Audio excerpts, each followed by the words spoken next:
Kereshebesia. Bamba babalia sumba yashada. Prie en esprit. Prie en esprit. Korosumane yashada. Alléluia. Nous t'aimons, nous t'aimons. Nous t'aimons. Alléluia.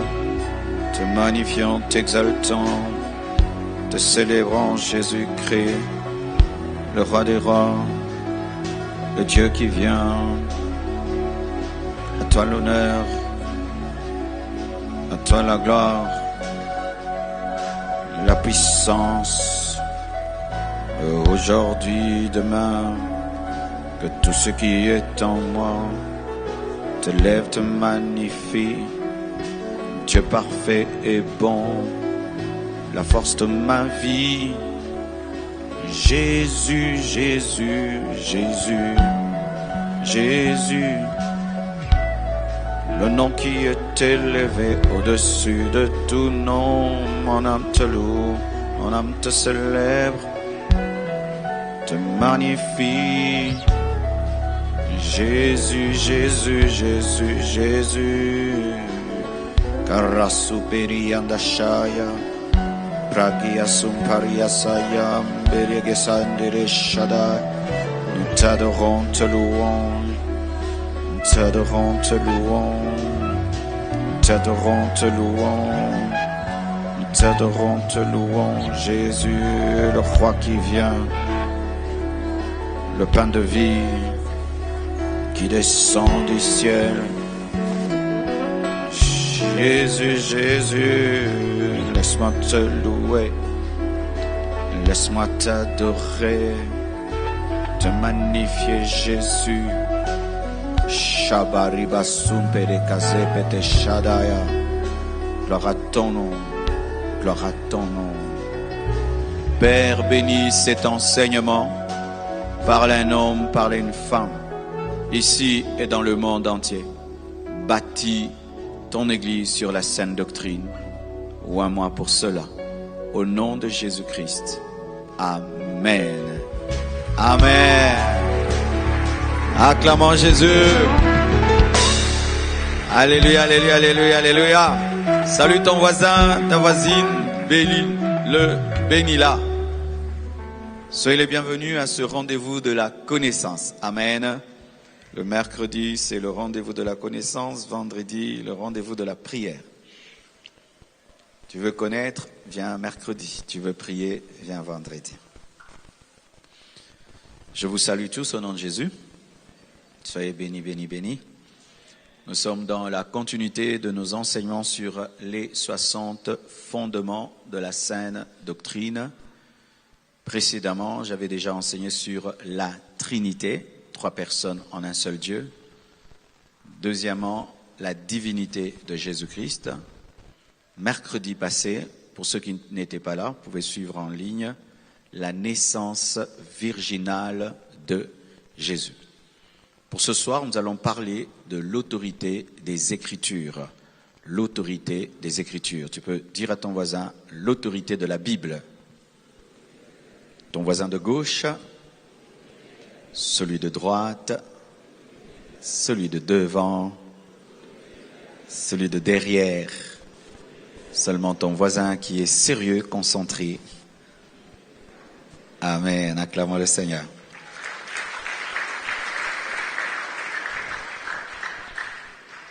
Alors, on va faire un peu de théologie, un peu seulement au début, et puis après on sera pratique.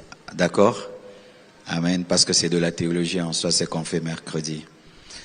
Alors, c'est quoi l'autorité des Écritures? C'est quoi? Quand on dit l'autorité des Écritures ou l'autorité des Écritures bibliques. Quand on dit Écriture, c'est la Bible. Donc des fois je dirais Écriture, des fois je dirais Bible, mais Écriture c'est la Bible, Bible c'est Écriture. Amen. Hein? En soi, Bible c'est le livre. Amen, le livre. Alors, quand on dit l'autorité des Écritures bibliques, cela fait référence à la conviction que la Bible est la parole inspirée de Dieu. Amen. Que la Bible est la parole inspirée de Dieu. Quand on dit autorité de la Bible, c'est-à-dire tu as plusieurs livres, parmi tes livres, tu prends la Bible, tu dis, ce livre-ci, c'est la parole inspirée de Dieu. Ça, c'est le livre du pasteur Marcelo. Ça, c'est le livre de Watchman. Ça, c'est le livre de. Mais ce livre-ci, c'est le livre de Dieu. Amen. C'est ça l'autorité des Écritures. Et qu'elle a une autorité ultime. C'est reconnaître que la Bible a une autorité ultime, supérieure sur la vie des croyants et sur tous les aspects de la foi et de la vie pratique. Que la Bible a l'autorité sur ta vie, sur la vie des chrétiens et sur tous les aspects de ta vie. Quand tu veux travailler, selon la Bible. Tu veux te marier, selon la Bible. Tu veux étudier, selon la Bible. Tu veux voyager, selon la Bible. Tu veux faire des affaires, selon la Bible. Que tous les aspects de ta vie ont comme constitution la Bible. C'est ça l'autorité de la Bible. C'est lorsque ta vie est régie par la Bible que tu reconnais que ce livre-là a le droit de régir ta vie.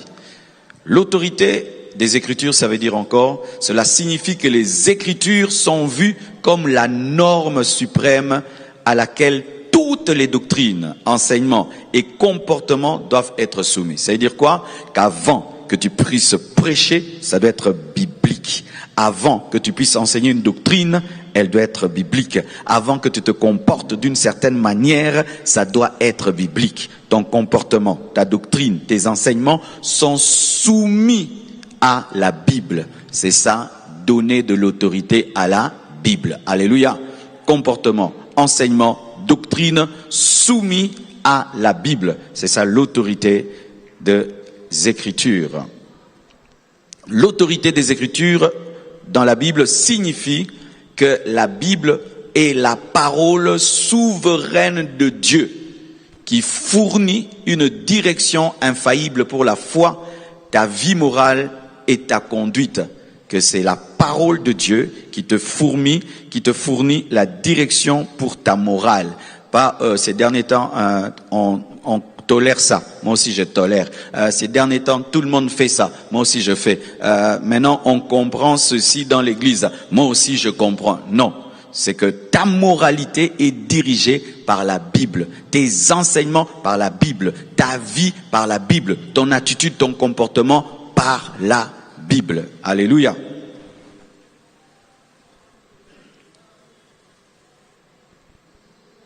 Alors, vous devez savoir qu'il y a beaucoup de doctrines qui sont opposées à l'autorité de la Bible. C'est-à-dire qu'il y a des doctrines qui ne croient pas que la Bible est la parole de Dieu, qui ne croient pas que c'est la Bible qui doit diriger nos vies, qui ne croient pas que c'est sur base de la Bible qu'on doit prêcher, enseigner, qui ne croient pas que la Bible est venue de l'esprit, que c'est venu des hommes et tout le reste.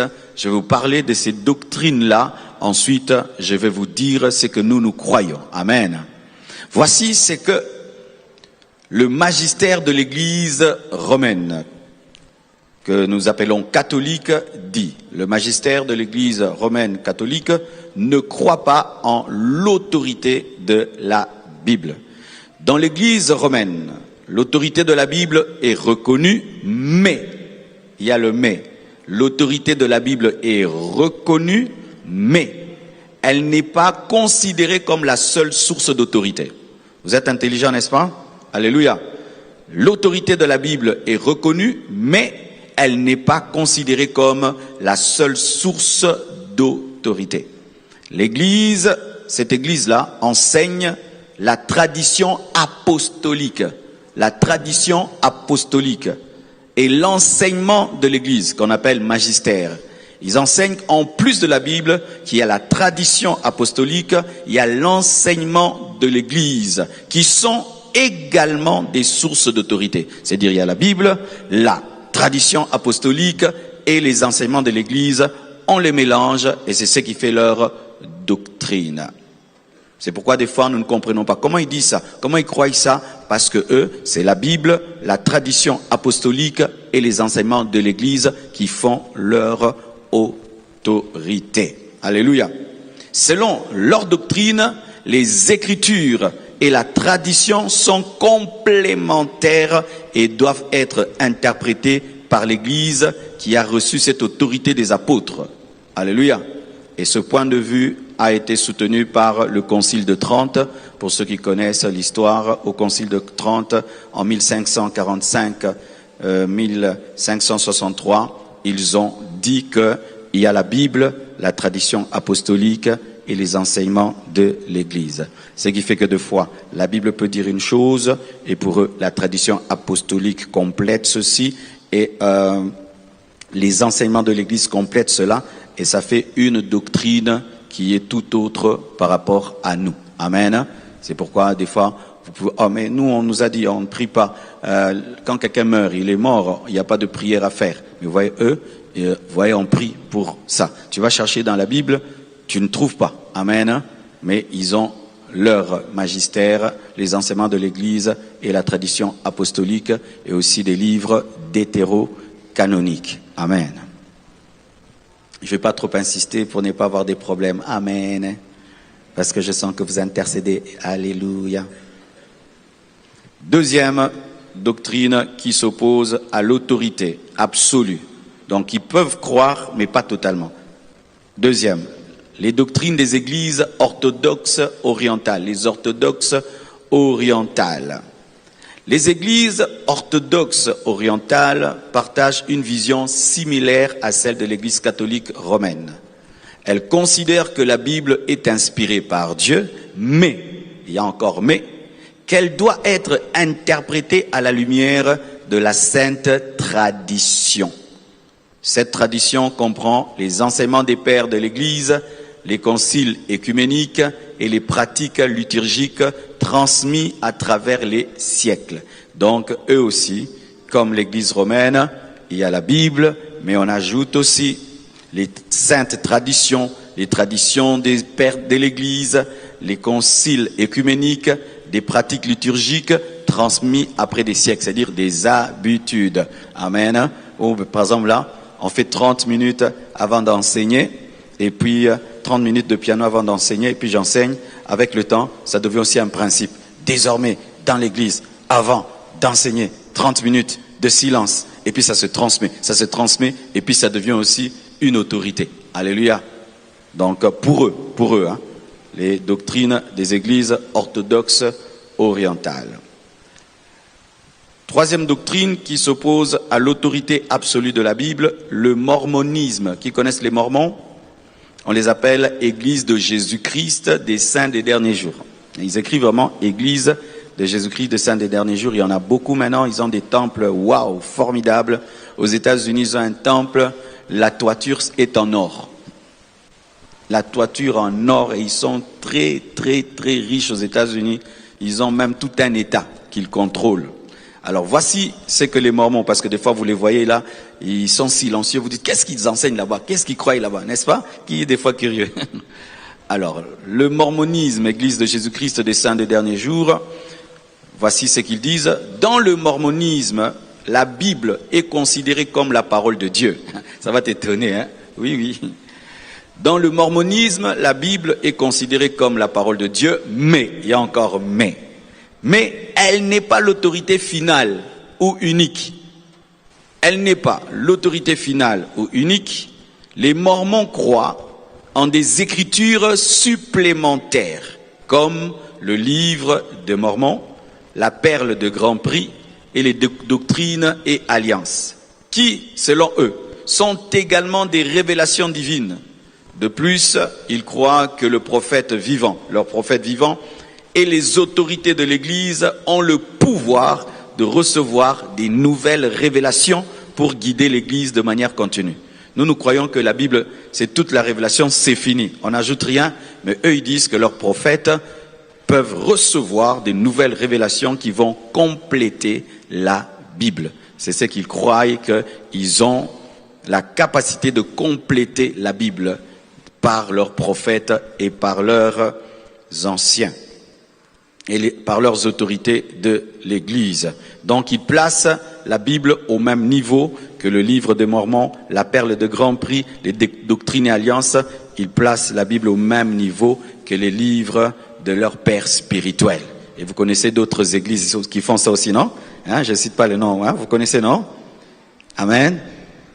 Alors que la Bible ne se place jamais au même niveau d'un livre d'un père spirituel. Tous mes livres là qu'on vous présente là, c'est vraiment ici. Amen. Hein? La Bible est en haut. Amen. Hein? Tu ne peux même pas égaler la Bible avec mes livres. Amen. Quatrième doctrine qui nie l'autorité absolue de la Bible, la science chrétienne. Qui a déjà entendu parler de science chrétienne? Vous voyez, ce n'est pas parce qu'on dit chrétienne que c'est chrétien. Hein? Science chrétienne. Et il y a des gens, c'est la science chrétienne. La science chrétienne. La science chrétienne a été fondée par Mary Baker Eddy. Mary Baker Eddy, une femme, pour ceux qui ne savent pas, c'est une femme qui a fondé la scientologie. On appelle ça aussi scientologie. Il y a beaucoup de stars qui sont dedans. Alors, la scientologie ou la science chrétienne ne considère pas la Bible comme la seule autorité en matière de foi.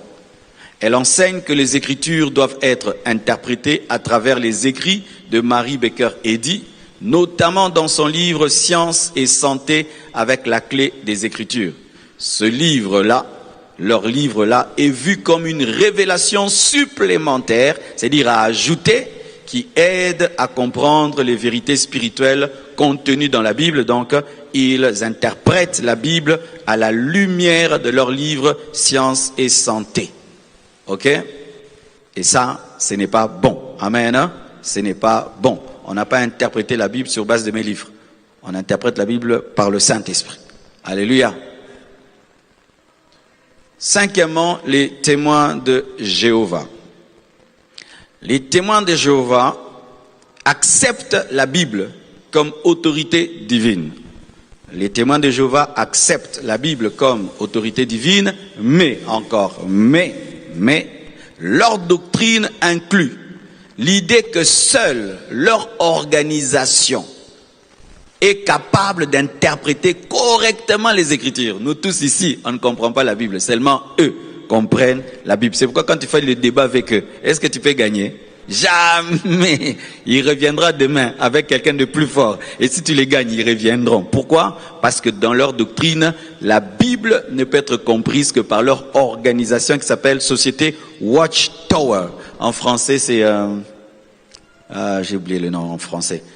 Donc pour eux, c'est seulement leur Société Watchtower qui est capable d'interpréter correctement les Écritures. Tous les autres là n'interprètent pas bien la Bible. Ils enseignent que la compréhension des Écritures est progressive et que les dirigeants de leur organisation, considérés comme le collège central, reçoivent une direction spéciale de Dieu pour interpréter la Bible pour le reste des croyants. C'est-à-dire que vous tous là, vous ne comprenez pas. C'est seulement moi qui comprends. Vous devez attendre que je comprenne pour comprendre.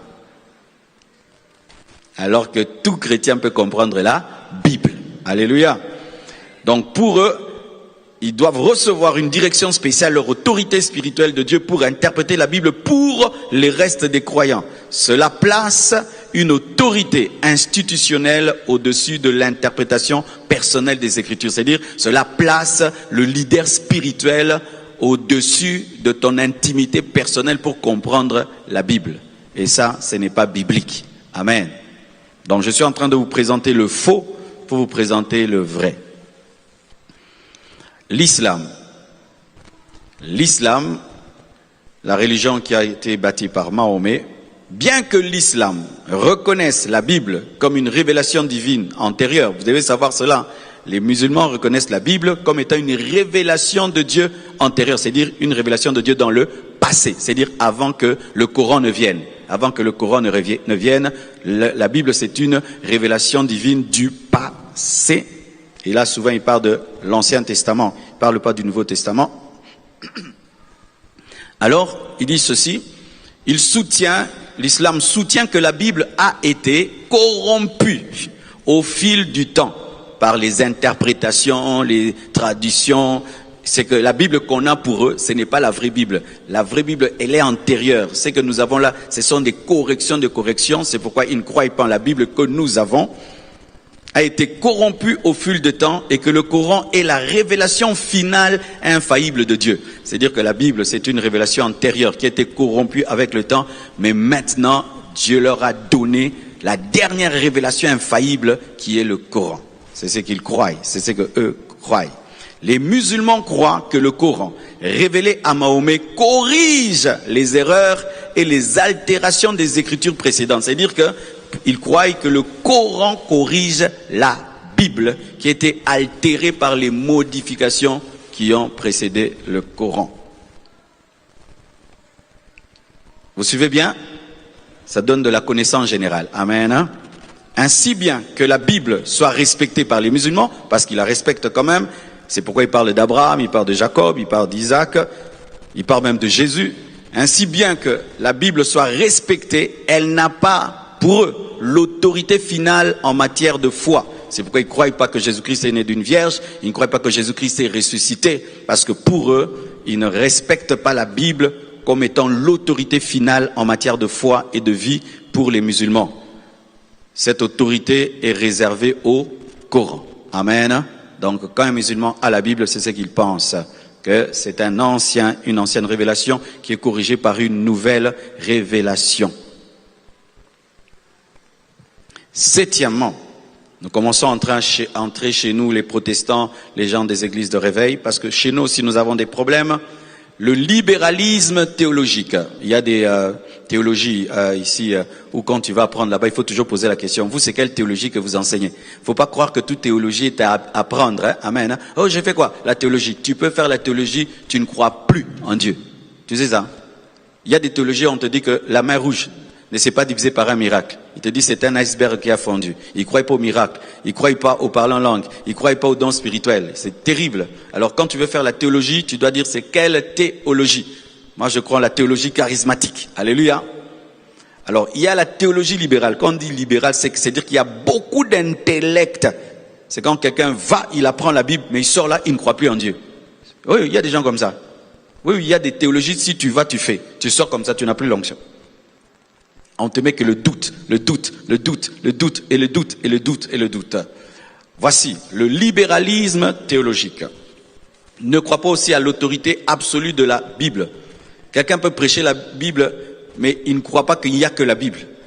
Dans certains mouvements libéraux au sein du christianisme, l'autorité de la Bible est remise en question ou relativisée. C'est-à-dire ça nous croyons, ça nous ne croyons pas, ça nous croyons, ça nous ne croyons pas. Le libéralisme théologique met l'accent sur l'expérience humaine, pas sur le Saint-Esprit, sur la raison, l'intellect et les sciences sociales comme étant des sources d'autorité pour comprendre la foi. Eux, c'est la Bible, mais l'intellect, les expériences sociales, l'humanisme, c'est sur cette base qu'ils comprennent la Bible, ce qui fait qu'ils peuvent même comprendre que les papa, maman se marient. C'est quand vous voyez des choses pareilles. Quelqu'un qui a la Bible, mais peut comprendre papa, maman. Ce sont des libéraux théologiens.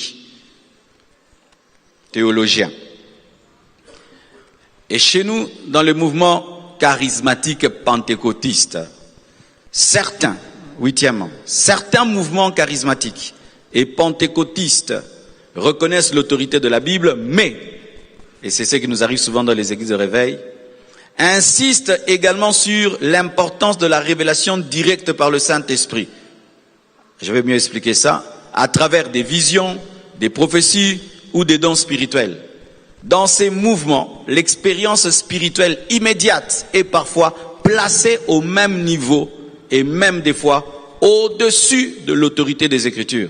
Cela peut conduire à des oppositions avec l'idée que la Bible est l'unique source d'autorité pour la foi pratique. C'est-à-dire quoi? C'est lorsque, par exemple, dans l'église, tes visions commencent à dépasser les versets bibliques. La prophétie devient supérieure aux versets bibliques. Je suis convaincu, ça devient un verset biblique. Je sens, ça devient la Bible. Le pasteur a compris, ça devient la Bible. Alléluia. C'est ce qui arrive souvent dans les églises de réveil où nos expériences, nos convictions, nos visions, nos prophéties sont au-dessus de la parole. Je vous ai déjà raconté l'histoire d'une jeune fille qui rencontre un homme de Dieu. L'homme de Dieu lui dit, Dieu m'a dit que si je couche avec toi, tu vas retrouver ta virginité. Tu vois? Elle croit. Et il lui présente le verset biblique qui dit que Élie s'était couché sur l'enfant pour le ressusciter. Vous voyez, il a présenté les Écritures et des convictions et il a connu pour qu'elle puisse retrouver sa virginité. Vous voyez, est-ce que maintenant la Bible dit qu'il y a des miracles par l'impudicité? Non. Mais lui, il avait une révélation que le miracle peut s'opérer par l'impudicité. La sœur a cru. C'est ça le problème des églises de réveil, c'est que nous avons des expériences, des convictions, des prophéties, mais que nous mettons dessus de la Bible ou même au niveau de la Bible. Tes convictions, tes révélations ne sont pas égales à la Bible, ni au-dessus de la Bible. C'est sur base de la Bible que tu dois juger tes expériences, tes convictions, tes prophéties. Tout ce que tu as, ça doit être sur base de la parole. Si la parole n'est pas d'accord, ce n'est pas biblique. Amen. C'est quand on voit des gens, je veux voyager, mais je vais mentir. Dieu sera avec moi. N'est-ce pas que Abraham avait menti? Vous voyez, j'ai reçu la révélation d'opérer dans la dimension d'Abraham. Vous voyez ça, non? Et puis ils voyagent comme ça, ils mentent, n'est-ce pas? Et puis ils disent, Dieu m'a ouvert les portes par le mensonge. Et ils appellent même plus ça mensonge, ils appellent ça haute sagesse. Vous voyez? Donc ça prouve qu'il n'y a pas l'autorité de la parole. Lorsque on donne l'autorité à la parole, voici 6 choses qu'on voit. Je vais vous présenter ces 6 choses. Entrons maintenant en profondeur. Voici la première chose qui révèle l'autorité de la Bible et qui révèle que quelqu'un est convaincu de l'autorité de la Bible. Premièrement, la Bible est la source principale du jugement de la vérité et est l'autorité ultime sur l'Église et sa tradition. Je répète, la Bible est la source principale du jugement de la vérité. Et elle est l'autorité ultime sur l'Église et la tradition. Nous voyons cela dans Acte 17, verset 10, pour comprendre ce que je vais vous dire. Acte 17, verset 10 à 11. Aussitôt, les frères firent partir de nuit Paul et Silas pour Bérée. Lorsqu'ils furent arrivés, ils entrèrent dans la synagogue des Juifs. Ces Juifs avaient des sentiments plus nobles que ceux de Thessalonique. Ils reçurent la parole avec beaucoup d'empressement et ils examinaient chaque jour les Écritures pour voir si ce qu'on leur disait était exact. Les Béréens. Qui que tu sois, Paul, tu enseignes, pour eux la Bible est la source principale pour juger la vérité, la doctrine et l'autorité. Alléluia. Ainsi, la prédication de Paul pour les Béréens n'était pas au-dessus de la Bible, mais la Bible était au-dessus de l'enseignement de Paul. Ce qui fait que lorsque Paul enseignait, il vérifiait dans les Écritures si ce que Paul disait était correct, et il ne croyait pas parce que c'est Paul qui l'a dit, il croyait parce que c'était biblique. C'est ça, lorsque la Bible a l'autorité dans l'Église, les gens ne disent pas Daddy a dit, ils disent la Bible dit, il est écrit, il est écrit, il est écrit, il est écrit. Et si Daddy dit quelque chose qui n'est pas biblique, même s'il est Daddy, il ne croit pas. Alléluia. Le jour que je viens vous enseigner une autre doctrine qui n'est pas biblique, les anciens doivent m'amener dans le bureau. Pasteur, ce n'est pas la parole, il est écrit, il est écrit. Et si il me ramène dans la sainte doctrine, cette église est bâtie sur l'autorité de la parole. Alléluia. Quels que soient les diplômes d'un docteur de théologie, quelle que soit l'expérience d'un homme de Dieu, son expérience n'est pas au-dessus des Écritures. Il ne faut pas écouter la Bible avec un complexe spirituel, mais avec des yeux spirituels pour discerner si c'est écrit ou si ce n'est pas écrit. Alléluia. Que ce soit un grand prophète qui a existé, qui a fait des miracles, même si tu as fait des miracles, ce n'est pas pour cela qu'on va fermer les yeux sur ta doctrine. Amen. Hein? Parce que le problème des fois, mais Dieu l'utilise et il fait des miracles. Résurrection, on a entendu que Dieu l'avait utilisé. Même si Dieu t'utilise, tu es Paul, tes habits chassent les démons, on va vérifier. Alléluia. Hein? Alléluia. Le problème des fois lorsque quelqu'un a du succès, il a une grande église, il écrit beaucoup de livres, on croit tout ce qu'il dit. Non, on ne croit pas en l'enseignement d'un homme de Dieu parce qu'il est populaire, parce qu'il est riche, parce qu'il est célèbre, parce qu'il a une grande église, mais parce que c'est biblique. Si ce n'est pas biblique, c'est pas biblique. Et c'est inconsommable, c'est du poison, c'est du poison. Alléluia. Alléluia. Et moi-même le premier. Alléluia. Tout ce que je te prêche, va vérifier.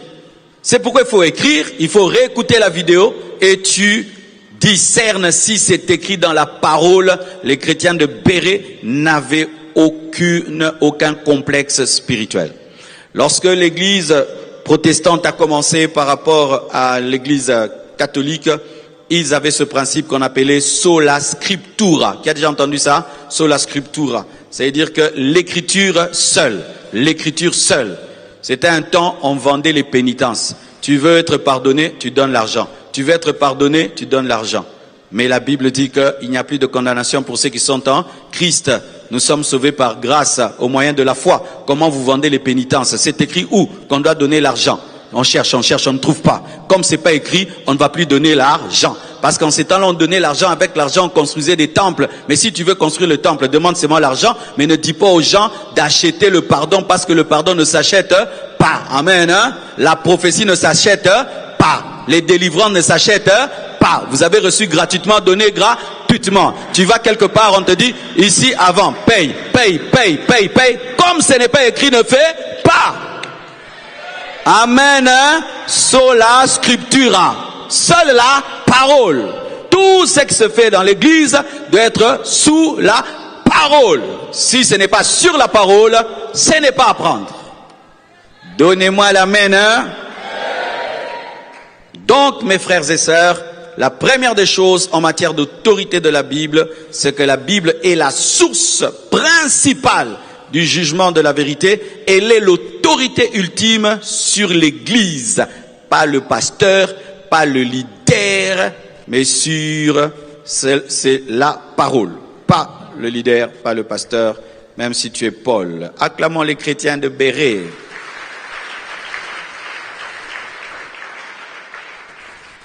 Deuxièmement, la Bible est la seule source principale de la révélation. Amen. La Bible est la source principale de la révélation. L'autorité des Écritures repose sur la parole de Dieu. Nous prenons Jean 5, verset 39. La Bible dit, Jean 5, 39, « Vous sondez les Écritures parce que vous pensez avoir en elles la vie éternelle. Ce sont elles qui rendent témoignage de moi. » Tu veux connaître Jésus, tu vas où? Tu veux connaître Jésus, tu vas où? Dans la Bible. Amen. Pas dans un livre secondaire ou non. Tu veux connaître Jésus, va dans la Bible. Ne va pas ailleurs. Tu veux connaître Jésus, va dans la Bible. Tu veux connaître la pensée de Dieu, va dans la Bible. Si tu vas lire un livre, tu le lis maintenant à la lumière de la Bible. Mais tu ne lis pas la Bible à la lumière du livre. Oh, donne-moi la main, hein?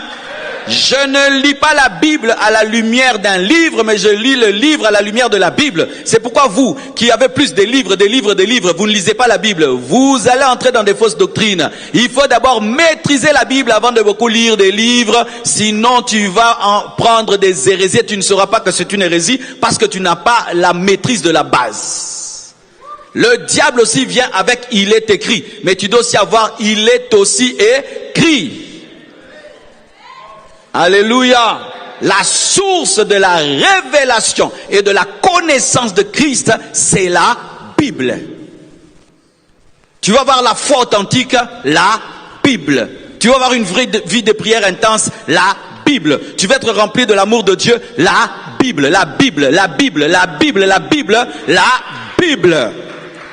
Mais vous allez voir ceci, nous avons une grande facilité pour finir des livres, mais nous finissons difficilement la Bible. Pourquoi? Parce que la Bible est le livre le plus combattu au monde. Regarde, prends un livre, tu vas le finir en un jour. Prends la Bible, commence à lire seulement 5 chapitres par jour, tu vas voir comment tu vas arrêter. Pourquoi? Parce que c'est un livre, c'est le livre le plus loin.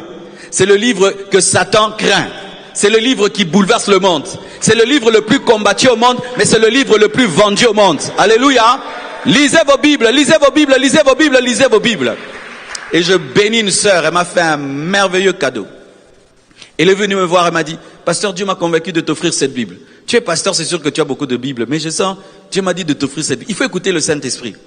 Et c'est vrai. J'avais maintenant un problème avec ma Bible en papier parce que avec les yeux, les ordinateurs et tout. Donc je vois que les écrits sont petits. Et tu vois, tu peux agrandir dans ton ordinateur, mais tu vas pas agrandir le papier de la Bible. Elle m'a amené une Bible avec des gros écrits. Depuis qu'elle m'a amené ça, ma vie de méditation encore a grandi. Parce que quand tu médites avec les écrans là, des fois les yeux font mal. Mais le papier, tu sens vraiment que ce livre-là, cette Bible-là, a encore élevé ma dimension dans la connaissance de la parole. Ma sœur, là où tu es, elle est venue de l'Allemagne. Que Dieu te bénisse. Que Dieu te bénisse. Un cadeau vraiment révélé. Alléluia. Et comment je fais? Le matin, je mets la Bible là où je m'assieds souvent. J'ai une chaise où je m'assieds toujours. La Bible, je la laisse là. Je prie avec mes filles, elles partent, je prends la Bible. Je dois la méditer jusqu'à 8 heures.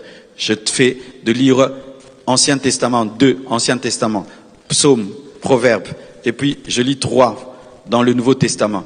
Tu sens avant de prendre le déjeuner que tu as déjeuné. Tu déjeunes en esprit, puis tu déjeunes. Alléluia. Tu sens vraiment que l'esprit a mangé, puis le corps a mangé. Si tu peux lier ta méditation à ton déjeuner, tu mangeras tous les jours et tu méditeras tous les jours. Oui. Est-ce que je peux te dire quelque chose? Si tu veux développer une habitude nouvelle, tu dois la coller à une habitude ancienne. Par exemple, si tu veux faire le sport tous les jours, chaque fois que tu vas entrer dans ta douche, prends les mains bendées, taka, puis tu entres dans la douche. Tu le feras tous les jours. Moi, j'ai les mains bendées dans la douche. Tu brosses les dents, tu entres. Pareil aussi.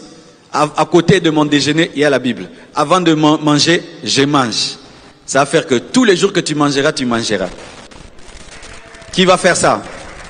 Les mamans, un secret que je vous donne pour connaître la parole. Quand vous passez beaucoup de temps à vous peigner, à vous regarder, prenez des versets bibliques. Tu commences à écrire des versets sur des papiers. Tu places autour de ton miroir. Tu peux mettre 10 versets bibliques. Comme ton miroir est carré, 5 par ici, 5 là-bas, 5, ça te fait 20, hein?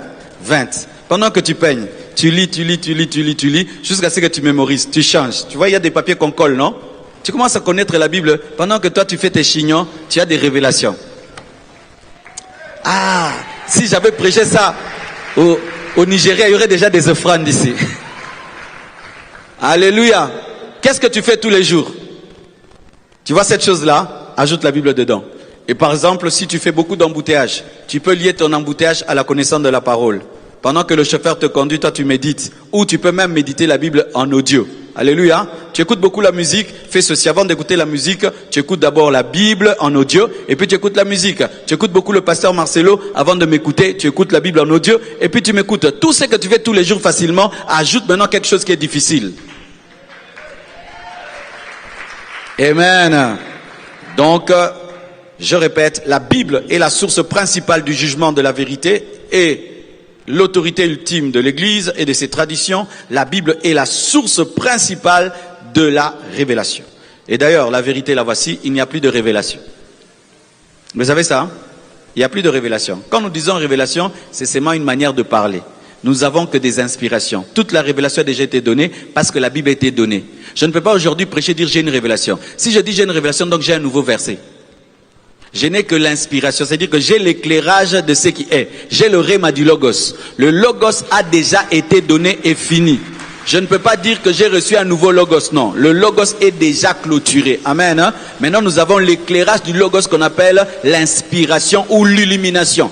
Oui, les chrétiens aussi n'aiment pas qu'on dise illumination, illuminati, non. Illumination, c'est seulement la lumière de ce qui est. Amen. C'est comme si tu éclaires une pièce et tu vois qu'il y a une chaise, qu'il y a un tapis. Il y avait déjà le tapis. Ce n'est pas la lumière qui a créé le tapis. La lumière a permis de voir le tapis. Alléluia. Ce n'est pas que quand tu découvres ce qui est caché dans la Bible que tu as reçu la révélation. Non, tu as reçu l'inspiration et l'illumination parce que la révélation est déjà clôturée. Et la Bible dit celui qui ajoutera, Dieu ajoutera ses mots. Tu ne peux pas dire que tu as la révélation en soi. Tu vas dire que tu as l'inspiration. Mais quand tu dis révélation, moi je comprends que tu dis inspiration. Amen. Hein? C'est pourquoi quiconque ajoute à la parole est frappé parce que la révélation est clôturée. Alléluia. Et la Bible est la source de la révélation. C'est-à-dire que quand tu veux connaître la pensée de Dieu, c'est la Bible. Amen. Une fois, j'ai commencé à lire un livre de Napoléon Hill. Qui connaissent? Ça s'appelle quoi? Réfléchissez et devenez riche. Qui a déjà lu C'est un mauvais livre. Ce livre-là, c'est parmi les livres les plus lus au monde. Il est bien au début. Il est bien au milieu. Vers la fin, les 2 derniers chapitres, le livre-là n'est plus bien. Il dit quoi? Il parle de télépathie. Il commence à parler de télépathie. Concentre-toi. Pense à quelque chose. Concentre-toi. Pense à quelque chose. Commence à inviter des esprits. Ce livre-là, je ne l'ai pas fini, hein. Même si c'était le grand Napoléon Hill, première page, c'est bon. Il parle 2 fois même. Là. Tu sens que c'est chrétien. Vers la fin. Comme des cours que tu peux aller en théologie. On te donne 10 cours. Mais il y a parmi eux un, il n'est pas biblique. Appelle le professeur, dit ça, je ne crois pas. L'examen là, j'aurai 0. Alléluia. La Bible est la source principale de la révélation. Acclamons le Seigneur.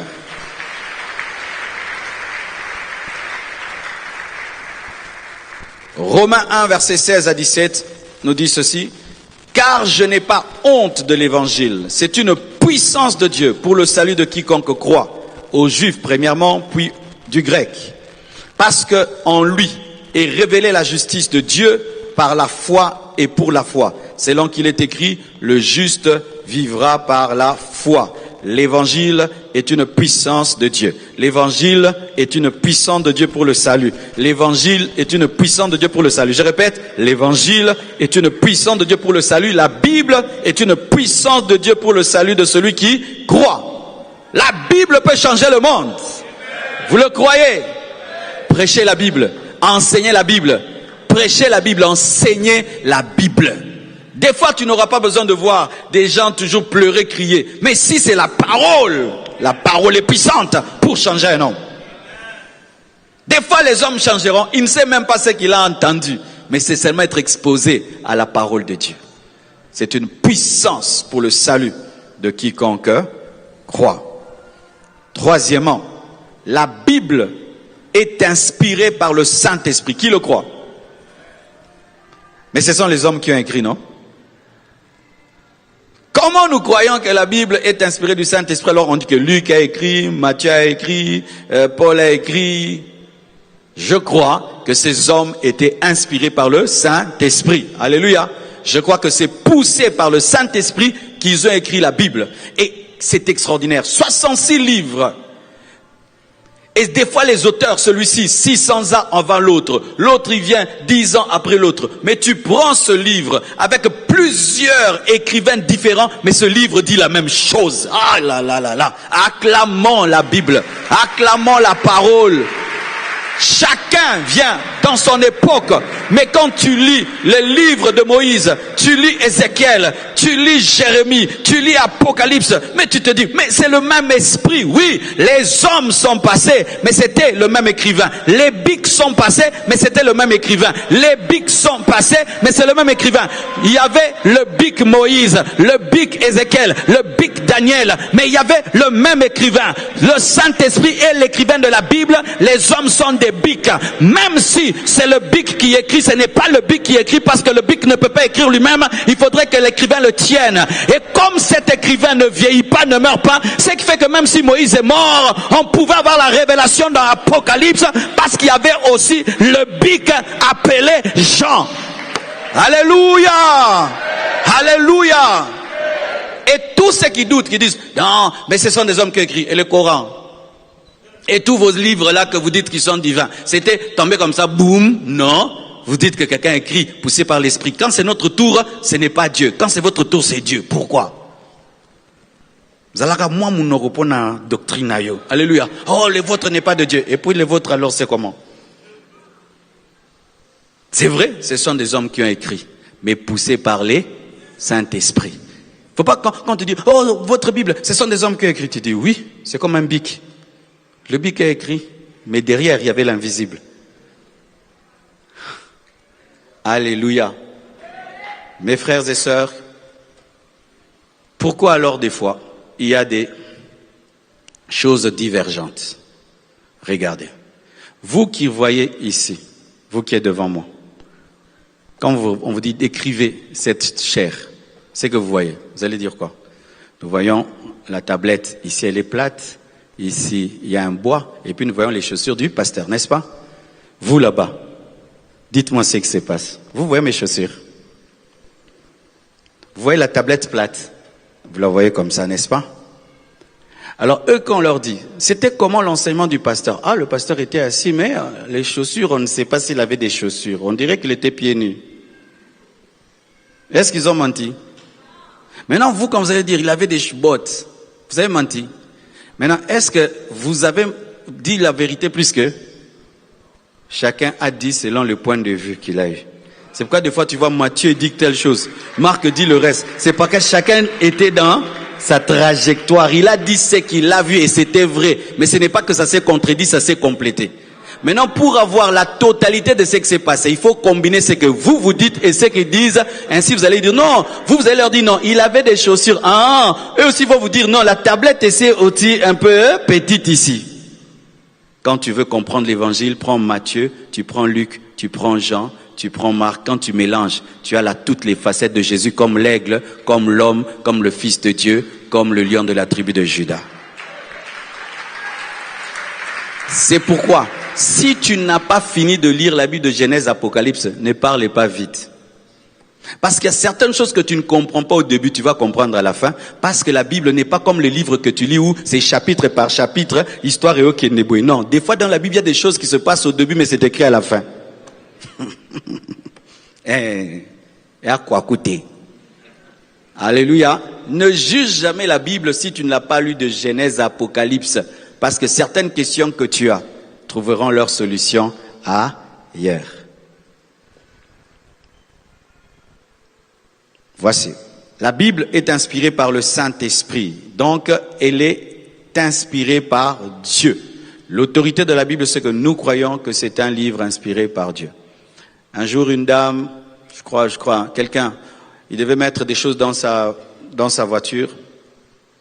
Et puis il y avait aussi la Bible. Il dit, ah, la Bible, ça sert à quoi d'ajouter? Là, j'ai déjà trop de choses. Il prend la Bible, il met dans son coffre derrière.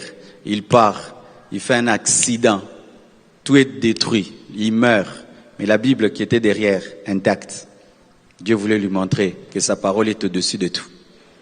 Alléluia. 2 Timothée 3, versets 16 à 17, nous parle de la Bible qui est inspirée par le Saint-Esprit. La Bible dit ceci.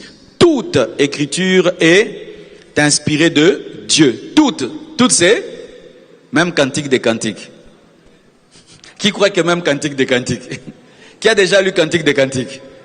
Ah, aucun Nzambé. Même Cantique des Cantiques. Parce que Cantique des Cantiques parle quoi? De la romance entre Jésus et l'Église. Alléluia. Et Jésus est amoureux de nous et l'Église est amoureuse de Jésus. Alléluia. Mais que peut s'opérer par arme mouké, na vraie vie paix. Alléluia. Les honorables, vous êtes là? Toute écriture est inspirée de Dieu et utile pour enseigner, pour convaincre, pour corriger, pour instruire dans la justice, afin que l'homme de Dieu soit accompli et propre à toute bonne œuvre. La Bible est inspirée par Dieu, même si ce sont des hommes qui ont écrit, mais ces hommes ont été inspirés par Dieu. Qui le croit? Amen. Quatrièmement, on appelle cela l'infaillibilité de la Bible ou l'inhérence des Écritures. Soit tu peux dire infaillibilité, soit inhérence. L'infaillibilité de la Bible ou l'inhérence de la Bible. L'inhérence signifie que la Bible, dans ses manuscrits originaux, est exempte d'erreur. Alléluia. Retenez ceci. La Bible n'a aucune erreur dans ses manuscrits originaux. Mais les interprétations, les versions peuvent avoir des erreurs. Mais la Bible d'origine n'a pas d'erreur. Alléluia. Ce qui fait des fois, tu peux lire la Bible en anglais, tu trouves qu'elle a une profondeur supérieure à la Bible en français. Tu peux lire telle version, ça a plus d'exactitude que telle autre version. Parce que les versions viennent des hommes. Alléluia. Quand on veut faire un français courant, c'est-à-dire français pété, tu vois, on allège un peu. Et lorsque plus on fait des versions, la première peut perdre. C'est pourquoi il faut faire des études approfondies des mots en hébreu, en grec, par rapport à la première Bible. Amen. Hein? La première Bible n'a pas d'erreur. Mais quelqu'un peut faire une version et il glisse une pensée. C'est pourquoi, vous qui n'avez des Bibles que dans les téléphones, faites attention. Plus le temps passera, on va modifier ces Bibles, on va enlever des versets. Il y a des réunions qui se font pour enlever de la Bible l'enfer. Il y a des réunions qui se font pour enlever de la Bible l'histoire de Sodome et Gomorrhe, si vous ne savez pas. Il y a des réunions qui se font pour enlever la place de Jésus, que ce devienne seulement un livre moral. Et cette Bible-là, sans Sodome et Gomorrhe, cette Bible-là, sans le verset qui s'oppose au mariage homosexuel, cette Bible-là, sans Jésus-Christ comme étant le seul chemin, cette Bible-là, ce n'est pas la vraie Bible. Celle-là pourra avoir des erreurs, mais ce n'est pas que la Bible a des erreurs, c'est cette version-là qui a des erreurs. Amen. Hein? Donc, l'inhérence de la Bible, l'infaillibilité de la Bible, c'est le fait que la première Bible, dans sa version originaire, n'a pas d'erreur. Alléluia. Parce que c'est la parole de Dieu. Je crois que j'ai déjà parlé sur les contradictions apparentes de la Bible ici, n'est-ce pas? Allez écouter mon enseignement sur les contradictions apparentes. Apparentes parce que souvent les musulmans aiment utiliser cela pour amener les chrétiens à douter de la Bible. Regarde, ici on a dit ça, ici on a dit ça. Tu vois. C'est important. Allez écouter ces enseignements que j'ai donnés il y a 1 année ou 2 ans sur les contradictions apparentes de la Bible. Psaume 19, verset 8. La Bible dit ceci. La loi de l'Éternel est parfaite. Dites Amen. Elle n'a pas d'erreur. La loi de l'Éternel est parfaite. Elle restaure l'âme. Le témoignage de l'Éternel est véritable. Il rend sage l'ignorant. Les ordonnances de l'Éternel sont droites. Elles réjouissent le cœur. Les commandements de l'Éternel sont purs. Ils éclairent les yeux. Amen. Psaume 119, verset 160. Psaume 119, verset 160. Le fondement de la parole est la vérité. Et toutes les lois de la justice sont éternelles. La Bible n'a pas d'erreur. La Bible n'a pas d'erreur. La Bible n'a pas d'erreur. La Bible n'a pas d'erreur. La Bible n'a pas d'erreur. Vous savez, rien que dire ça, c'est une victoire, hein? C'est une victoire avec ce temps d'athéisme où les gens sont en train de déchirer la Bible. Mes frères, la Bible n'a pas d'erreur. Dans sa version première. Amen. Cinquièmement, la suffisance des Écritures. La suffisance des Écritures. C'est-à-dire que tout ce qui est nécessaire pour connaître Dieu, pour être sauvé et pour vivre selon sa volonté parfaite est dans la Bible. Tout ce qu'il faut connaître pour être sauvé et vivre dans la volonté parfaite de Dieu est dans la Bible. Qu'on ne te dise pas, non, il faut que tu ajoutes un autre livre. Il n'y a pas tout dans la Bible. Il faut ajouter, il faut compléter. Non, il y a tout dans la Bible pour être sauvé. Alléluia.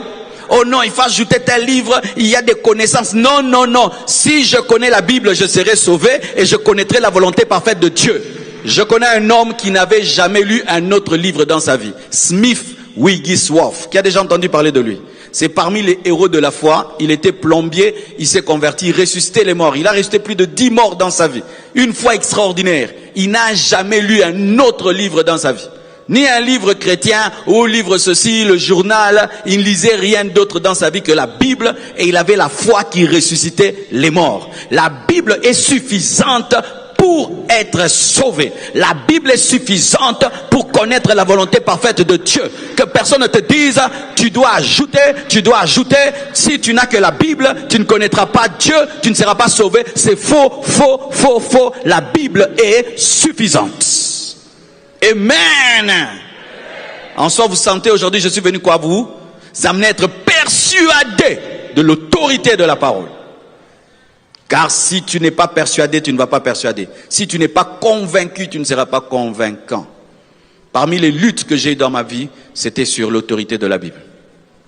J'étais étudiant, je suis allé étudier un jour. Le professeur a dit ceci, si l'homme existe, Dieu n'existe pas. Si Dieu existe, l'homme n'existe pas. Comme l'homme existe, Dieu n'existe pas. C'est qui avait dit ça? Sartre? Hein? C'est lui, hein? C'est lui, hein? Sartre ou Descartes? Sartre, quelque chose comme ça. C'est? Sartre, c'était Sartre. Ah, Natanga Kalame, Biloko Eza. Bino Bossani déjà. Vous savez, il a seulement parlé, hein? C'est entré dans ma tête. Et puis c'est descendu dans mon cœur comme une petite graine. Mes frères, la graine a commencé à pousser. Un jour, je prie comme ça. J'entends une voix qui me dit, oh, toi tu pries, est-ce que Adam et Ève ont existé? J'ai dit, eux? C'est ce que j'ai de penser. Ah, j'ai dit non. Et est-ce qu'Adam et Ève ont existé? Comment deux blancs peuvent enfanter des noirs? Va voir papa Tounassé et maman Tounassé. Comment ils ont engendré Marcelo? Satan. Des noirs qui ont engendré un blanc. Donc, des blancs peuvent engendrer un noir. Qui croit ça? Qui ne croit pas? Au moins, il n'y a pas de problème, mon frère. Mais tout est possible à Dieu, non? S'il peut faire enfanter une vierge, alors sortir les noirs du blanc ou les blancs du noir, quel est le problème? N'est-ce pas que Jacob a changé les tachetés en non tachetés?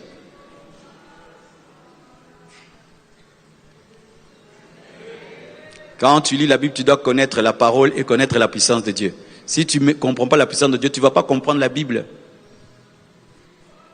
Alors, ça continue. Quand je dis le jardin d'Éden, il me dit, qu'est-ce qui te dit que le jardin d'Éden existait? C'était où d'ailleurs? C'était où d'ailleurs? Le pasteur est en train de prêcher. Non, est-ce que bloqué ça solo? Je dis, qu'est-ce qui m'arrive? Quand tout le monde dit Amen, moi, pour dire Amen, c'est Amen. Frère, j'ai failli perdre la foi. J'ai failli devenir athée à l'université. J'ai maigri. J'entendais des voix d'athéisme. Comment Dieu m'a sorti de là? Un jour, je marche. La voix là me disait, Dieu n'existe pas, Dieu n'existe pas. J'ai dit à Dieu, si tu ne fais rien, je vais t'abandonner. Tu vois, même je me sanctifie parce que je crois que la Bible c'est ta parole. Mais si je ne crois plus que la Bible est ta parole, je ne vais pas obéir à quelque chose qui n'est pas la parole de Dieu. Tu dois maintenant défendre ton livre. Alléluia. Faites attention aux gens qui viennent vous faire douter la Bible. Hein. En soi, ils veulent déstabiliser toute votre vie. Toute votre vie. Si on enlève seulement ma foi dans la Bible, c'est fini, non? Mon ministère est fini, ma vie chrétienne est finie. Donc, ne joue pas avec quelqu'un qui vient bouger ta foi en la Bible. Il ne faut pas lui donner tes oreilles. Ne donnez pas vos oreilles aux gens qui veulent vous dire, il n'y a pas que ça, il faut ajouter, vraiment, il y a des erreurs. Faites attention, on est en train de détruire ta fondation.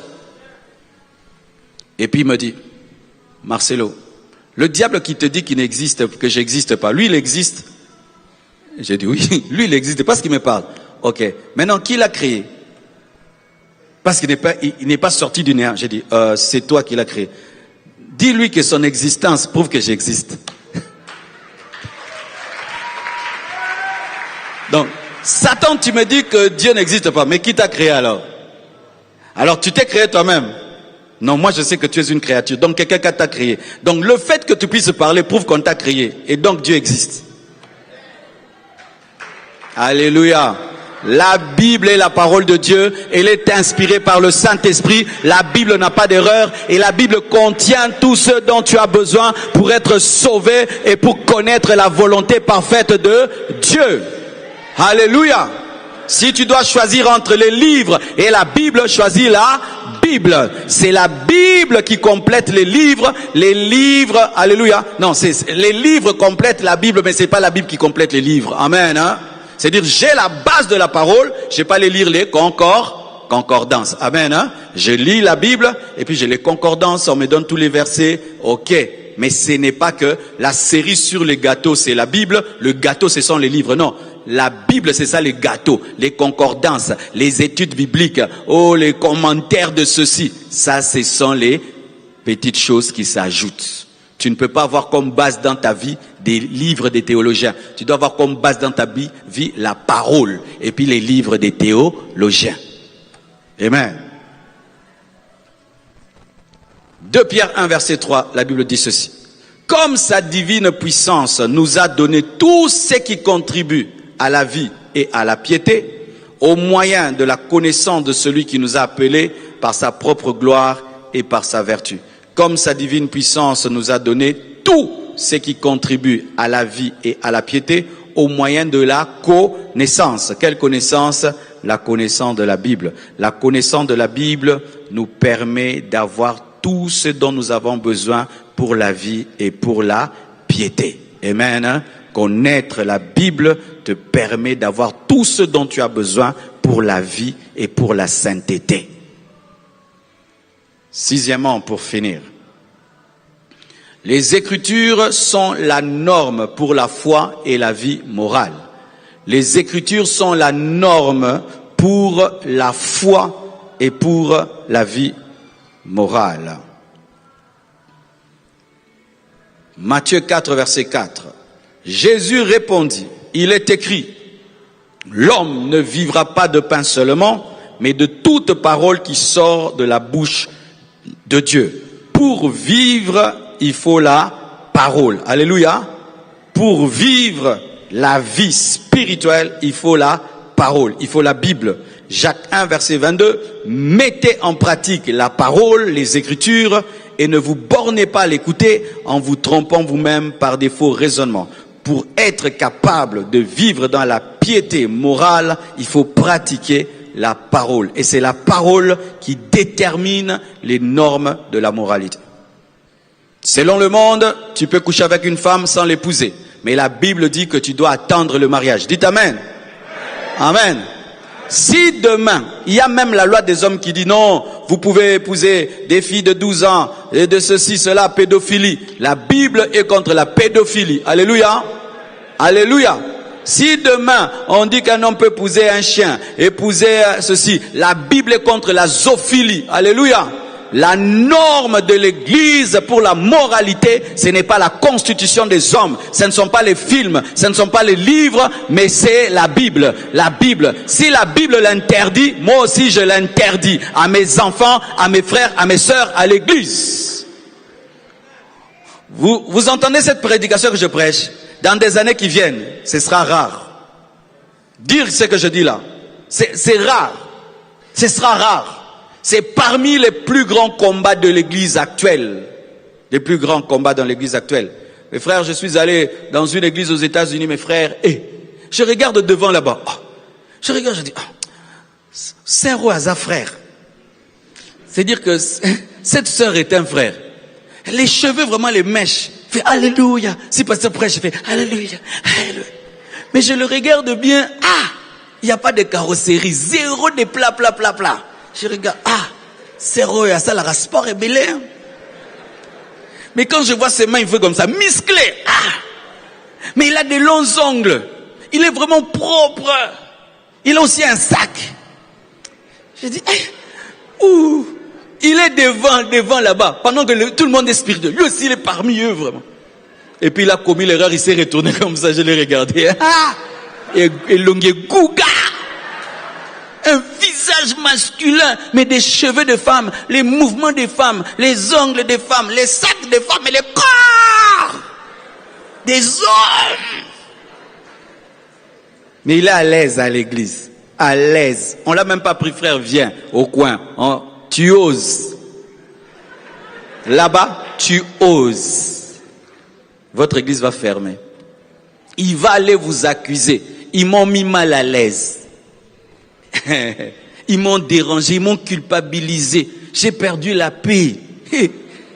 On te convoque le pasteur. On dit, tu lui as fait quoi? Non, je l'ai prêché. Pourquoi tu lui prêches seulement à lui? Mais parce qu'il n'est pas normal.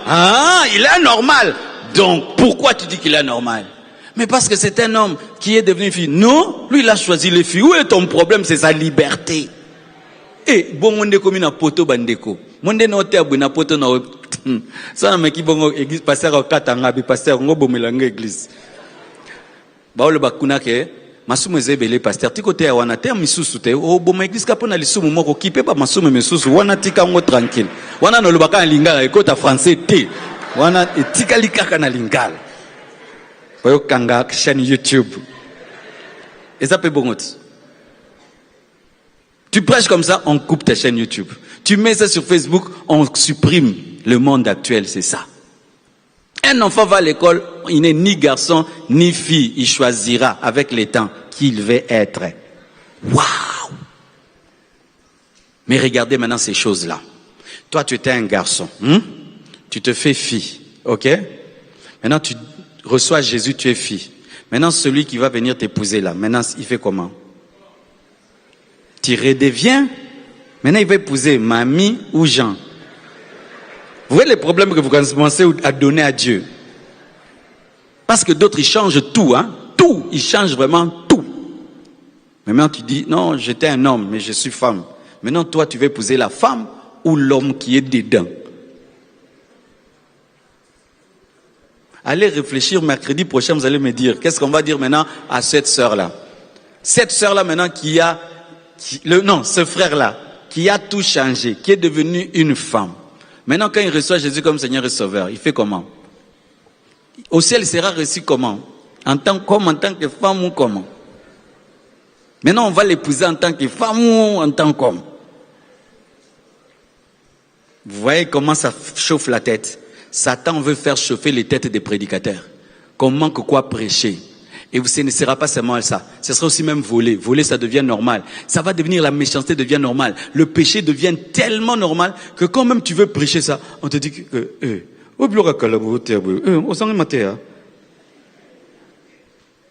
Dieu veut que les femmes soient vierges. Dites amen.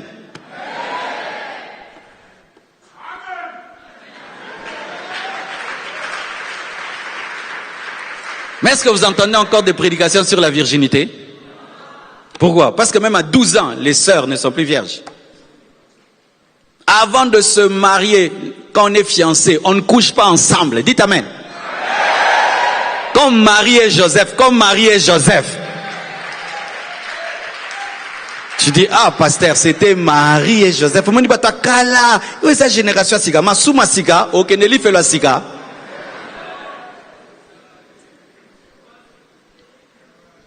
On ne couche pas avec sa fiancée avant le mariage. Comme Marie et Joseph. C'est ça l'autorité de la Bible. Quand maintenant toi tu es fiancé, vous faites n'importe quoi. Est-ce que la Bible a l'autorité? Il y a des mariés ici, on les a attendus, ils ne sont pas venus. Les parents les ont attendus, on les a annoncés là-bas, ils ne sont pas venus. Mais ils sont allés à la fête, mais ils ne sont pas venus à la bénédiction. On ne comprend pas. On les a attendus, ils ne sont pas venus. Mais ils sont allés à la fête. Et peut-être certains d'entre vous, vous êtes allés à la fête là. Des gens non bénis. Mais non, comment ils ne sont pas venus? Parce qu'on demande dans cette église, avant la bénédiction, test de grossesse. Et ils ne sont pas venus. Oui, frère, dans cette église, avant la bénédiction, test de grossesse. Si même ton père est là, ta mère est là, tu as déjà loué la robe, la voiture ou la salle. Si à la grossesse, on ne te bénit pas. Tu rentres avec ta robe. Oh, pasteur, bénis-moi, nankintueki, non. Botanano. Topambola, yona bébé. Accouche d'abord, on te bénira, toi et le bébé. J'entends déjà, c'est dur, pasteur, tu es dur. Toi aussi, tu es faible.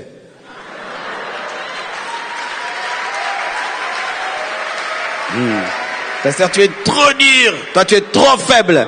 Mais vraiment, ce sera pour toi. Ce sera pour toi. Hein? On te dit que le chocolat là qui est dans le frigo, tu vas le manger lundi. On est samedi. C'est toi qui es impatient pour rien. La moralité de la Bible, c'est la chasteté sexuelle. La virginité sexuelle. Si tu as perdu ta virginité, tu dois être vierge moralement. C'est-à-dire quoi? Tu arrêtes, tu ne fais plus. Alléluia. Tu ne fais plus. C'est-à-dire tu as perdu la virginité physique, mais tu as la virginité spirituelle. Tu as perdu la chasteté physique, mais tu as la chasteté spirituelle. Ça fait partie de la moralité de la Bible. Les chrétiens ne portent pas des robes blanches pour porter des robes blanches. La robe blanche symbolise vraiment la sainteté. Maintenant, toi et ton fiancé, ta fiancée, vous couchez, vous recouchez, vous avortez même dans les fiançailles. Et puis dans le mariage, oh tobo, t'as tes bobos, t'as déjà, bo si bobo t'es belé, boboma, boma, boma, boboma, boboma, boboma. En français, vous avez déjà des enfants que vous avez tués. Vous avez tué 7 enfants dans les fiançailles. Et puis 0 enfants dans le mariage parce que Dieu vous avait déjà donné et vous les avez déjà tués. Et ça, étude biblique. On doit revenir à de telles prédications. Frères et sœurs, sans cela, nous aurons des grandes églises remplies de péchés. Car ce n'est que la Bible qui sanctifie l'église. Psychologie, toutes ces choses-là, philosophie, ça ne sanctifie pas l'église. Quand la Bible est prêchée comme elle est, c'est ce qui sanctifie. Comme toi, tu as entendu, tu es sanctifié. Et tu as reçu la force de marcher dans la pureté parce que le Saint-Esprit accompagne toujours les Écritures que lui-même a inspirées. Le Saint-Esprit accompagne toujours les Écritures que lui-même a inspirées. Que Dieu vous bénisse abondamment. Garde-moi, ô Seigneur, fidèle à toi. Garde-moi, ô Seigneur, fidèle à toi. J'ai un prix à remporter.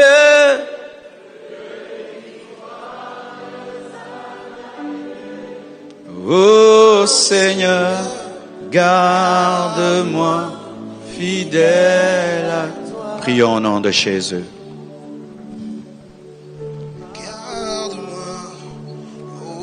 Seigneur, fidèle à toi.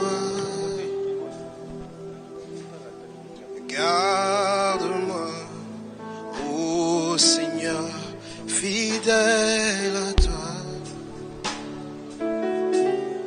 J'ai un prix à remporter, des victoires à gagner. Ô Seigneur,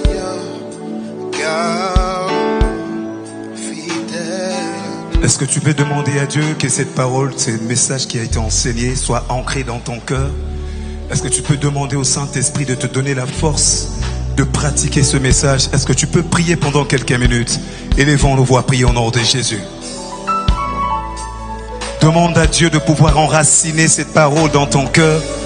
Demande au Saint-Esprit d'éclaircir, de t'éclaircir encore plus avec précision, afin que tu puisses être bâti sur sa parole, afin que cette parole que tu as entendue, que ce message, que cet enseignement puisse te faire croître, afin que cet enseignement te donne d'être enraciné dans la saine doctrine. Seigneur, nous avons besoin de toi, au-delà d'écouter, nous avons besoin d'être enracinés par ta parole. Saint-Esprit, nous avons besoin que ce message soit ancré dans nos cœurs. Donne-nous la capacité à pouvoir le communiquer à d'autres personnes. Donne-nous la capacité, Saint-Esprit, à le mettre en pratique. Nous ne voulons pas être ceux-là qui écoutent, après ils oublient. Seigneur, non, nous refusons d'être de ceux-là qui oublient.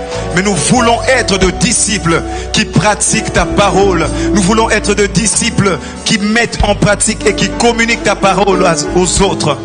Seigneur, nous comptons sur ta grâce. Tu es le seul à enseigner mieux que quiconque.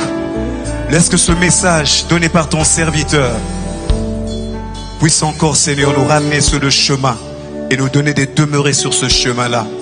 Seigneur, merci pour ton serviteur, notre Père, qui a été un canal, Seigneur, puissant ce soir pour chacun de nous. Bénis, Seigneur, ton peuple et merci, Seigneur, pour ce message. Que honneur, gloire, majesté te reviennent à toi et à toi seul. Nous voulons te rendre gloire, nous voulons te célébrer par nos acclamations, car tu en es digne. Tu es digne d'être loué, tu es digne d'être adoré, tu es digne d'être élevé, tu es digne d'être magnifié. À toi l'honneur, à toi la gloire, pour le siècle des siècles. Nous avons ainsi prié au nom de Jésus, ton Fils. Et nous disons Amen. Est-ce que quelqu'un peut encore acclamer royalement le roi de rois, le Seigneur de seigneurs? Alléluia. Après de tels enseignements, tu peux aller à la table de la presse, récupérer l'audio et même partager à tes frères et sœurs, à tes collègues de service. C'est très très important. Alléluia. À présent, nous allons offrir à Dieu ce soir. Nous avons deux services. Dans le premier service, nous allons apporter nos offrandes. et en même temps nous allons apporter la contribution pour soutenir la construction. Sous la conduite de la chorale, je nous prie de nous avancer avec joie.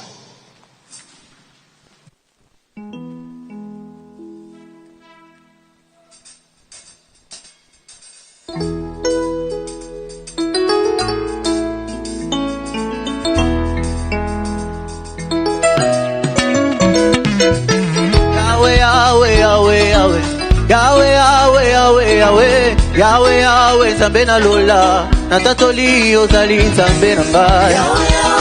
Yahweh, Yahweh, kumama o, na beso nimbe. Oh Yahweh, Yahweh, Yahweh, Yahweh, na kumisi mone na Jésus. Yahweh, Yahweh, Nzambe na lola, na tatoli ozali Nzambe. Yahweh, Yahweh, kumama o,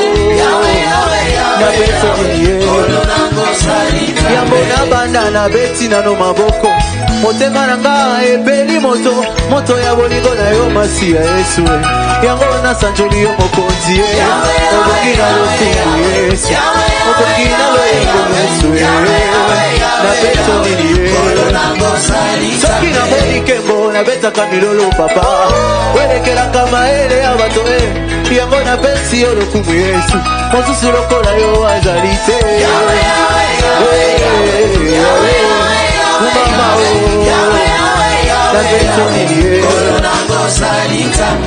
Nous allons nous avancer pour le second service. Nous allons bénir la parole selon Galates 6.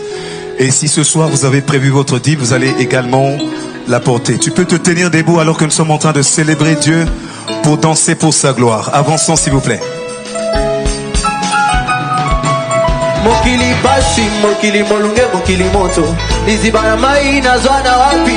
Nazongeli yo, liziba ya bomoe. Wende opesa kimya na motema e. Yahweh, Yahweh, Yahweh, Yahweh, Yahweh,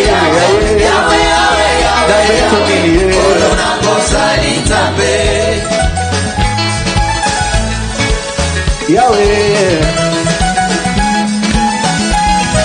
Yahweh nanga okumama.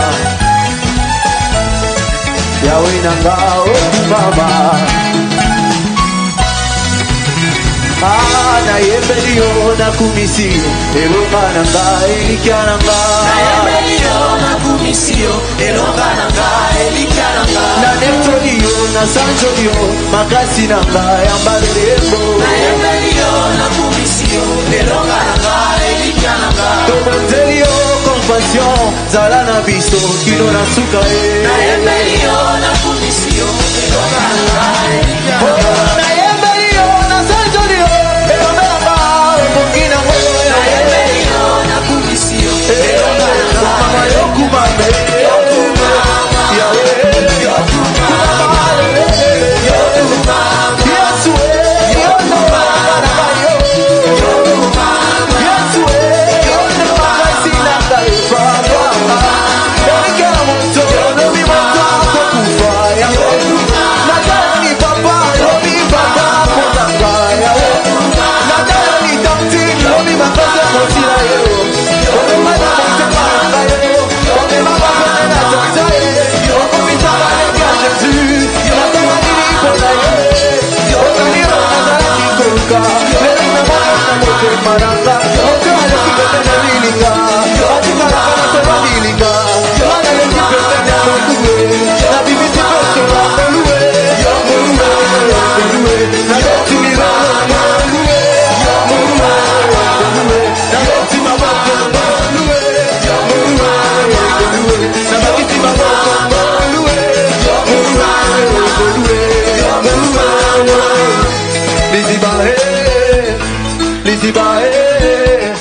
Liziba nanga ya ngolu Liziba Liziba nanga ya ngolu baba mtonate baba Liziba Aba Liziba Lima wale zoga mamba Aba baba Lima moto simba bina makila Aba baba Lima moto nanga Ega wapora yo Liziba Ega yo Liziba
Seigneur, c'est pour nous un bonheur d'apporter dans ta parole le trésor. Merci Seigneur de nous avoir accordé d'apporter ces offrandes, ces libéralités, ces dîmes, ces contributions dans ta maison. Nous venons les sanctifier par le nom puissant de Jésus. Nous prions Père que tu ouvres les écluses des cieux en faveur de ton peuple. Nous prions Père que tu bénisses le projet de ton église, de la grande communauté Créfem. Fais-le pour ta gloire, ô Dieu. Nous te promettons Seigneur de toujours amener dans ta maison ce que tu déposes entre nos mains pour la seule et l'unique gloire de ton nom. Nous t'avons ainsi prié au nom de ton Fils Jésus. Et nous disons Amen en acclamant le Seigneur. Gloire à Dieu. Nous avons quelques communiqués ce soir. Nous disons que déjà demain, le col du ministère nous annonce le début de Doulos Day. On peut acclamer le Seigneur. Cela se tiendra de jeudi 3 et le jeudi 10 octobre de 17h à 19h ici au temple de l'église. Et nous signalons que le dimanche 13 octobre, il y aura collation au deuxième culte. Le département de femmes équilibrées annonce une sortie récréative à King Cole et Prestige ce samedi 5 octobre à partir de 7h juste. Le lieu d'embarquement, c'est le site 1, le chantier de l'autre côté. Pour plus de précision, nous vous prions de voir le secrétariat. Le département des jeunes équilibrés annonce Open Day Season qui se tiendront du samedi 5, le samedi 12 ainsi que le samedi 19 octobre. Et le thème retenu cette année, c'est Ephata. Heure 16h juste ici au temple de l'église. L'intercession, le département d'intercession nous annonce The Watchman's Prayer qui se tiendra le vendredi 18 octobre 2024 de 15h à 20h ici au temple de l'église. Le thème retenu cette année, c'est la prière du désert. Comme orateur, nous aurons notre papa le pasteur Marcelo Tunassi ainsi que l'homme de Dieu Alex Moubiaï.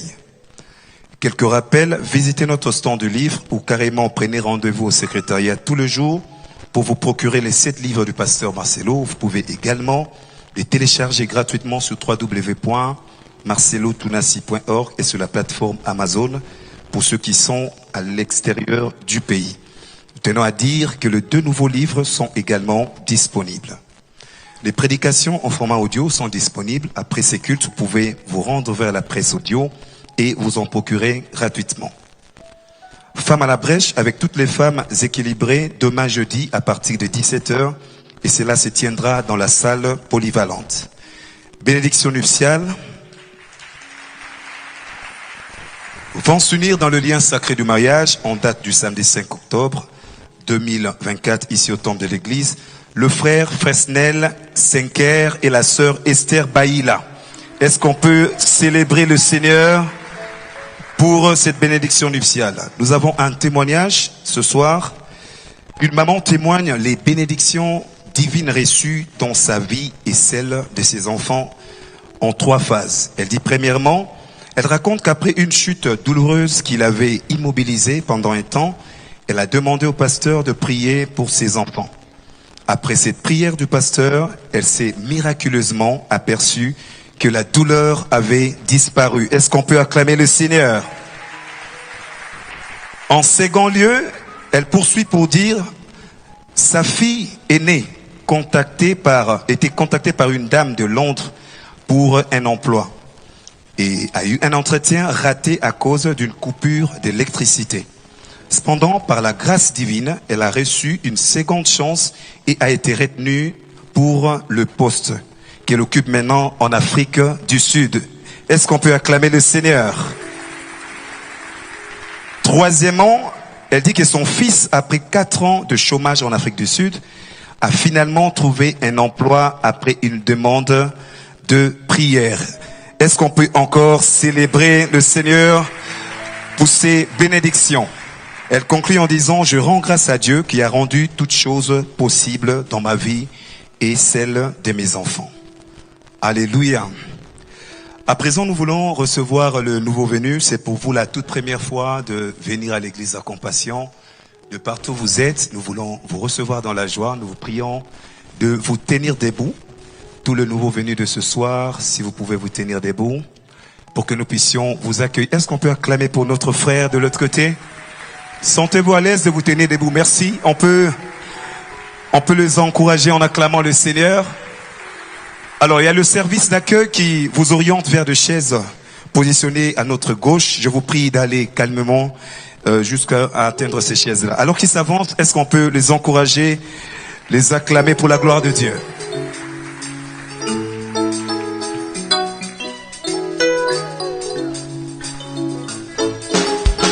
Notre choix, Rendez notre joie, et vous comptez parmi nous, dans la maison du roi. Il existe une place pour tous, surtout vous gênez pas. La compassion c'est chez vous, peu importe vos différences. Soyez bibi normal. rendez notre joie, Rendez notre joie, rendez notre et joie. vous comptez parmi nous, dans la maison du roi. Il existe une place pour tous, surtout vous gênez pas. La compassion c'est chez vous, peu importe vos différences. Soyez bibi Nous normal. rendons gloire, Nous rendons gloire à notre Dieu, par-dessus de vous avoir conduit vers nous. nous rendons Nous gloire. rendons gloire à notre Dieu, par-dessus. Soyez le bienvenu chez nous. Bienvenue chez nous.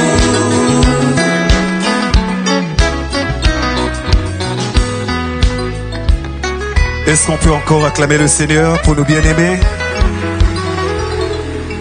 Soyez le bienvenu chez vous, chez nous, l'Église de la Compassion. Nous sommes très heureux de vous recevoir ce soir dans cette école biblique. Nous vous prions à la fin de ces cultes de nous permettre de vous retenir pendant quelques minutes. Il y a une équipe qui viendra vers vous pour vous donner les fonctionnements de l'Église. Vous avez des questions ou bien besoin d'être suivis, ces bien-aimés seront là pour répondre à vos éventuelles questions. Revenez, ce vendredi nous avons veillé.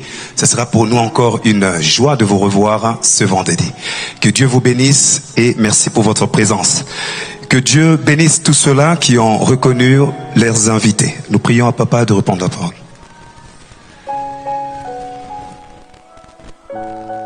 Soyez les bienvenus à cette école et faites de cette école la vôtre. Vous n'avez pas raté beaucoup. On a 60 points. Ce n'était que le 4e. Amen. Nous acclamons encore pour eux. Je te prie, mercredi prochain, viens avec quelqu'un. J'ai vu qu'on s'est ajouté encore aujourd'hui.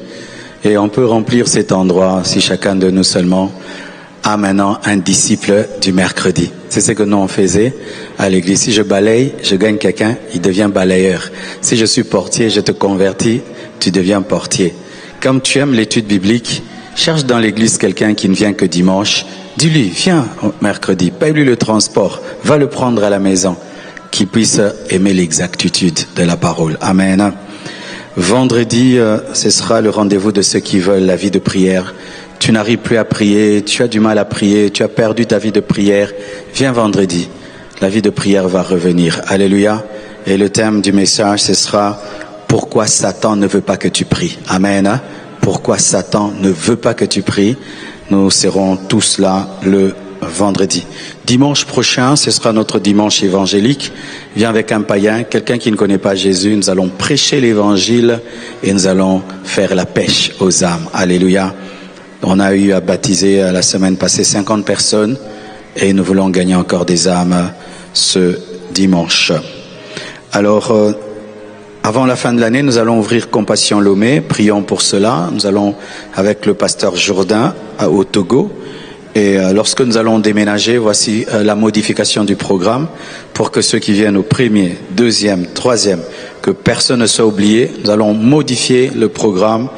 Donc, quand on va déménager, ce sera de 8h à 10h30 le premier culte.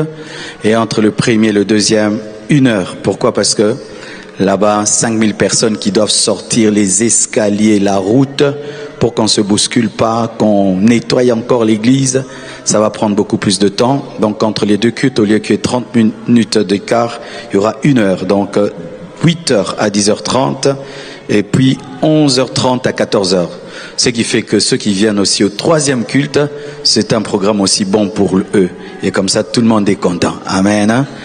Gloire à Dieu.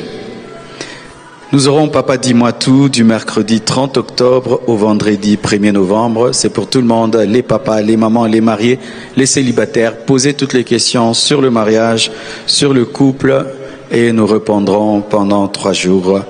Ce soir, je ne recevrai que 7 personnes après le culte. Nous sommes debout, s'il vous plaît. Amen.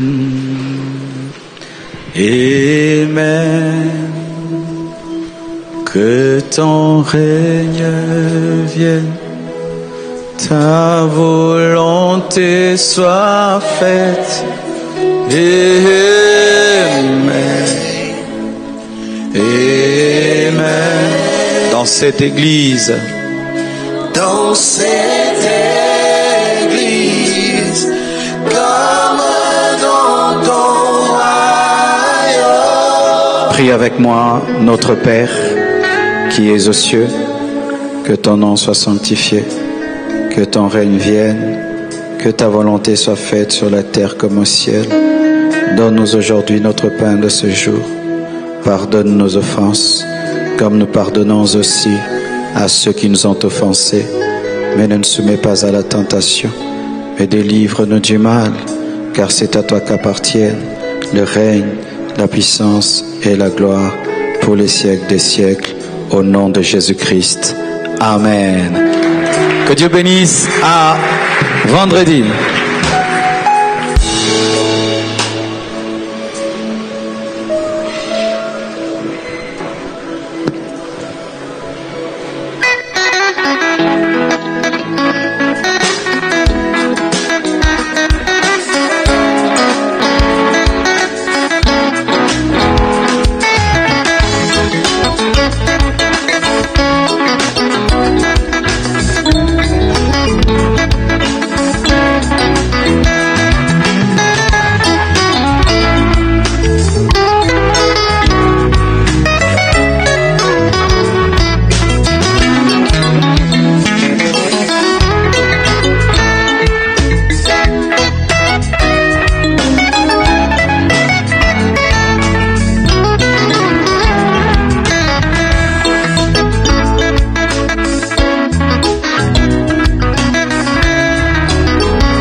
Quelque chose m'a toujours étonné dans la parole de Dieu, c'est que Moïse est allé au sommet de la montagne, rencontrer le Dieu qui a créé l'or, le diamant et tout ce qu'il y a de précieux sur cette terre.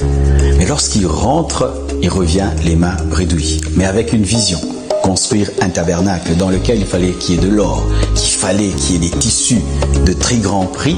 Et vers qui il va? Il va vers le peuple. Alors j'ai compris que Dieu donne la vision, mais sa provision pour la vision est cachée dans le peuple. Le Seigneur nous a donné une grande vision. Prêcher l'évangile dans le monde entier. En utilisant tous les canaux possibles, nous avons besoin de toi. Nous avons besoin de vous pour y arriver.